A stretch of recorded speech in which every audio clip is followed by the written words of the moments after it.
Right.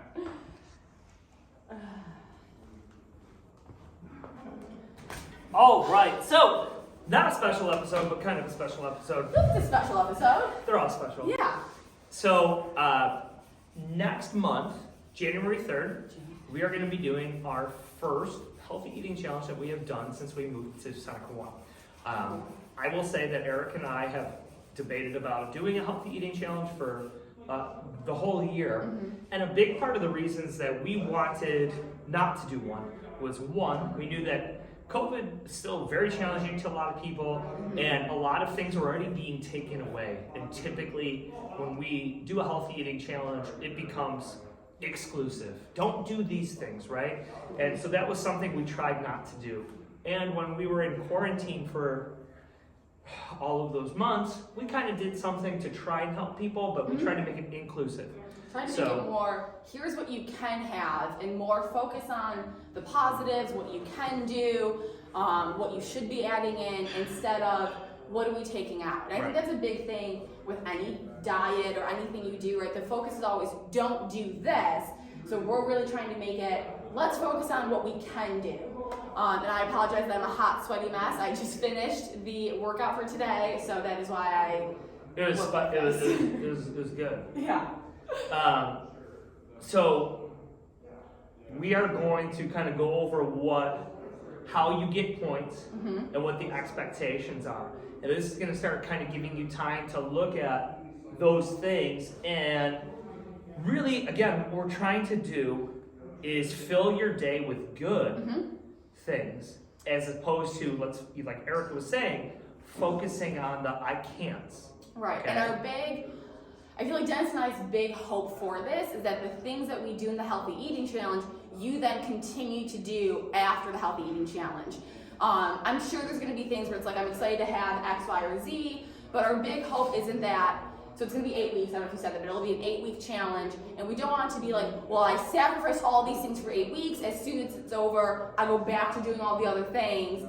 And then in 8 more weeks, you're like, when's our next challenge? To us, that's the worst case scenario. Right. We want you guys to understand that the point of the challenge is to educate you about how do we integrate healthier habits into our lives that we can sustain under whatever the conditions are, right? And we do both appreciate very much that under periods of significant stress, we default back to certain habits, right? And for a lot of people, that's food related. Oh yeah. You know? I'm a big stress eater. And so I definitely get that. And so our hope is that some of these things, it might not be all of them, and we're not expecting 8 weeks of doing this challenge and now all of a sudden your diet's perfect all the time and you've nailed it. No, it's not gonna happen, it's fine. But can any of these things start to become habits or things, or even just when you're thinking, all right, I need to tighten up my food again, what's some things I can focus on? You kind of immediately think of these things that are a little bit, I don't wanna say easy, but simpler to implement into your day-to-day life. Yeah. So we're not gonna highlight everything, but we're gonna go over a lot of big stuff. And before we get too far in, there's gonna be certain questions. Can anyone do this? Yes, anyone can do this. You don't even have to come to the gym to do it. But this is going to be a great time that if you have a friend who's been on the fence about CrossFit, blah, blah, blah, I don't know if it's right for me, this is the time to do it, okay? And so there is a different cost for people who don't come to the gym normally versus those who do. That will be information we'll provide later. So anyone can do it. So you got a friend and you see this video and you're like, oh, this would be great for them. Share it with them. Tag them in it, okay? Nothing's better than some good peer influence. Yeah. So, do you want to talk about what it starts with? I can say. Yeah, so what we'll do to start the challenge, and it's going to kind of help you start with some of the food, is we're going to do a bioelectric impedance analysis reading. So all it is a reading that gives us a good starting point for where our body fat is, our muscle mass is, and we're going to use that for 2 separate things. So the first is protein. And E, you want something? Okay, sorry. Well, I thought you go were back and reading. forth. Yeah. So we're going to use it. So the BIA that Dennis is talking about, it gives you a lot of really cool information. And so one of the things it does is it gives you your skeletal muscle mass. And so we're going to use that number for 2 things. The first one, like we said, being protein, right? Yep. So you will eat 1 ounce of protein per skeletal muscle mass, right? So just pounds. Yeah, Per so just pound. say you have 100 pounds of skeletal muscle mass, your goal would be to eat 100 ounces of protein a day. Grams. Sorry. So let's Sorry, review. grams, Let's review. yeah. Erica just did her workout. So yeah. So per pound of skeletal muscle mass will equal the number of grams of protein that you should eat Yes. per day. Per day, yeah. Okay, and why is that important? Especially when we're doing something where we might be eating less calories. Oh yeah, I mean, protein is important for everything, right? And it's our main building block for building muscle. And so in the challenge, our goal, even though we might be eating less or eating differently, and obviously the goal for a lot of us is to lose body fat, we don't want to lose muscle, right? And so when you step on the scale, you don't really know, right, if that's like water weight, is that fat, is that muscle, all those things. And so our goal with this and with, focusing on eating healthier and eating better, we don't want to sacrifice muscle. And so if we're eating in a caloric deficit and we're not eating enough protein, our body's going to start taking away from our muscles, and then you're going to end up losing weight, but not the kind of weight that you want, and then you're still going to end up in this like, well, the scale says I'm down 5 pounds, but I don't like the way I look, and that's because we lost muscle. So we really want to focus on hitting our protein, which is something I feel like we say often. It's one of the things I think we've said in the previous talk. We don't sacrifice protein, right? Helps keep you satiated, right? Helps us make less bad choices. Okay. What other thing are we going to utilize from the? I think it was the only other one. Yeah, and it's the same, right? Yeah. Yeah. So that same number, say you're that athlete who has 100 pounds of skeletal muscle mass, we will also use that as our floor for how much liquid we need to consume in a day. Okay, notice I said liquid. I was to say it, yeah. I said liquid, I didn't say water. Here's what we'll say to this. Whatever you want to include in that, you can include in that as long as it's not alcohol and as long as it's not espresso or like energy shots, right? Because coffee and most of the energy drinks have more water in them than the caffeine is going to be dehydrating. And our goal here, again, is inclusive of habits that we can sustain. So you find yourself, a low-calorie beverage that you like, it's going to be great. But if you're drinking a lot of calories with that, it's going to end up making things a little bit of a hindrance. Again, kind of like we talked about before with making it through the holidays, there's a cost to everything. But so what we're going to do is we're going to use that BIA reading for measurements of a lot of things before and after, but we're going to use it as our baseline data to how much protein am I supposed to eat and how much liquid am I supposed to ingest on a daily basis. Okay, so that's 2 of the things that we're going to be working on. You talk about that one? Okay. So we did this in our quarantines challenge, the 800 grams of fruits and vegetables. So that's going to be one of the things that you're aiming to do every day, 800 grams. So that's just like, weighing out the apple that you eat, weighing out the veggies that you have. And I know 800 grams seems like a lot, and it's really not. And I know 800 just seems like this really big number, but you really can get there in an easy way. Like 1 pepper is usually 100, if not more grams. So you can almost think of it as just like, pick a few fruits and vegetables that you like, have those every day in your diet. Like I've been starting my days with having like either an apple or banana or something in the morning just to get like a fruit in there or a vegetable. Like that's an easy way to do it. And again, this is something where we're trying to focus on adding these things to your diet instead of taking something away. As I was saying, I'm someone where I track my macros, so I measure everything I eat, and to hit those numbers, there are definitely days where I can eat a vegetable all day because I could fit in pasta or I could fit in bread and whatever, and that's fine, but on a regular basis, you want to be having fruits and vegetables, right? So this is a way to focus on how do I get those in my diet, how do I have those, and just make you a little more conscious of those choices that you're making. 800 grams is a little bit under 2 pounds, right? And so the purpose of it, to highlight this, is like Erica said, I might eat pastas, breads, whatever, to get in that stuff. The goal is to make us choose foods that have higher nutrient density, more fiber, and less calories. Mm-hmm. Okay? So we're making sure that we're adequately satiated, Mm-hmm. and we are creating a situation where, hey, we're getting a good amount of protein in, we're getting a good amount of liquid in, now we're getting a good amount of phytonutrients and fiber. Mm-hmm. Okay, that's the point. And it's 800 grams of fruits and or vegetables. You could eat 800 grams of bananas. Mm-hmm. You could eat 800 grams of carrots. Okay, anywhere in between. And before anyone asks, it's okay to eat fruit. I know they have sugar in it. That is okay. It is not, the sugar from fruit is not going to do the same thing to your body that sugar from candy is going to do. So do not worry about it. Do not think it's too much. Don't think, oh, I can't have this banana. There's so much sugar in it. You're going to be okay. Sugar is not terrible for you from the fruit, right? It's the excess amount of it, the source it's coming from. Eat your fruits. Usually it's not the fruit that's causing the weight gain, it's the Right. other things you're eating. Right. Like, it couldn't be the 12 cookies, it's the fruit. I mean, I've said before, no one has type 2 diabetes from eating too much fruit. It's not the bananas that are doing it. Like that, you know, like the health issues aren't coming from really overdoing it on those berries, you know? No. I don't know if you want to say any other things about that, or go into some of those things. No, we gotta do this one. Okay, we're gonna do all the well, no, we're not gonna do the 8 weeks, but No, all So- those things. we just did the one. Yeah. We just did the other one. Okay, There's so one more. this one's Sleep. The classes. Yeah, we'll do that one and sleep. Okay. So, next one is sleep. In order to lose weight, in order to stay healthy, in order to not get injured, having adequate sleep is super important. Mm-hmm. And so we are going to institute get 6.5 hours of sleep every night Mm-hmm. or at night.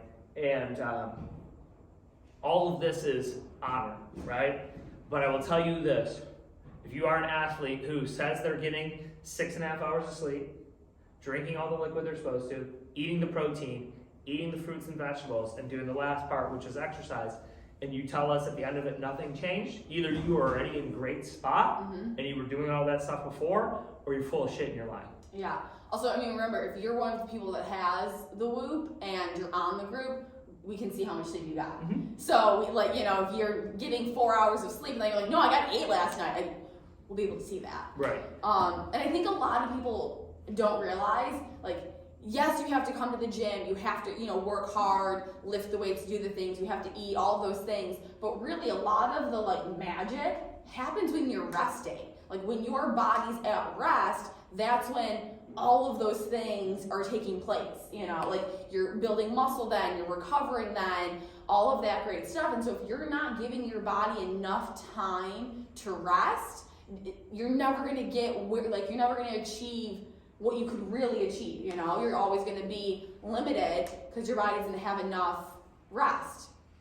I know, what would you say to someone if they were like, oh no, I get 4 hours of sleep at night and I know I can just crush it on 4 hours, that's all I need? That person probably doesn't know what feeling good feels like. Mm-hmm. And most people can, you can operate in a deficit, Mm-hmm. right?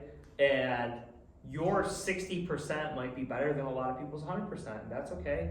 What we're trying to do is find out what is your best, Mm-hmm. right? And so making sure we are getting enough sleep is super important to a lot of things. I like to use the quote where if you get 3 nights of sleep of less than 6 hours in a row, if you get 3 nights in a row of sleep that's less than 6 hours each night, you're gonna have the same decision-making abilities as a person who's legally intoxicated. And that should be a scary statistic, a scary thing for you to, hey, I need to get more sleep. Mm-hmm. So we have that added into it. 6.5 hours is reasonable. Mm-hmm. It is very reasonable. If you do not have the physical time to get that much sleep in, okay, and you're only working one job, we gotta look at where our priorities are and how our time management is. If you're the type of person who's in a situation where you gotta work multiple jobs, I get it, I understand it. We're gonna ask you to do the best that you can, and maybe if you have the time to get a nap in, Mm-hmm. let's add it to that time, right? Okay, we get stuff happens, we get some people gotta have early nights and late nights, or early days and late nights. We get that life gets in the way. So that, sleep's really important. Mm-hmm. We wanna work on it. Huge. All right, so then the last thing is 5 classes a week Here. here at the gym. So if you do other things on your own, that's awesome, that's great. But to get points for the challenge, all of that, it's 5 classes at the gym. If you do doubles on Sunday, you can count that as 2. Sunday is the only day Yeah. that doubles are allowed. For the people watching this who maybe have not been here or don't understand what we're talking about, on Sundays we run a weightlifting only class. Woo-woo. Okay? And Is then that we run a skill-based gymnastics class taught by staff where there's a lot of skill work focus. And so it's not that either one of them is not challenging, but they are not very cardiovascularly crushing, nor are they so nervous system taxing that it sets us up for bad things the rest of the week. And they kind of complement each other. Like Steph's class, I don't think they've ever used a barbell. Yeah, that's actually one of the things that we work specifically on, Right. is no barbell work. Yeah, and then my class at 9:30 is only barbells, and Yes. I don't do any conditioning. So there's no WOD, there's no cardio, there's nothing like that. So they do kind of complement each other, which is why that'd be the only day we would recommend you doing a double. I just in case, like someone's probably gonna ask, like if they can't make class, but they come to open gym and do the workout, That'd be verified. would that, okay. And so to review that, we had protein, Protein, liquid, liquid, fruits and veggies. 800 grams fruits and veggies, 6.5 hours of sleep, workout 5 days a So week. we have 5 things. If you hit all 5 of these things, Mhm. 5 days in a week, Mhm. we're giving you bonus points. There's that 80-20 rule, right? Like, do this 80% of the time, you're gonna see big things. Mhm. If you wanna see more than that, do it more, okay? But if you can hit all of those things 5 days a week, we're gonna give bonus points. And we love to reward consistency. And so the bonus points each week in a row that we get those 5 is gonna go up, okay? Mhm. It's an 8-week challenge. During that 8-week challenge, each week we'll have a separate bonus activity Mhm. that is basically working on different aspects of your own health. Mhm. And this will again kind of continue to feed into, hey, let's make our best practices we can, let's continue to make better choices, and let's see these continued benefits of stacking these things, Mhm. these habits. And then there will be cash prizes for first, second, and third. Mhm. Did you want to talk about how, minus the points thing, how we find the winner?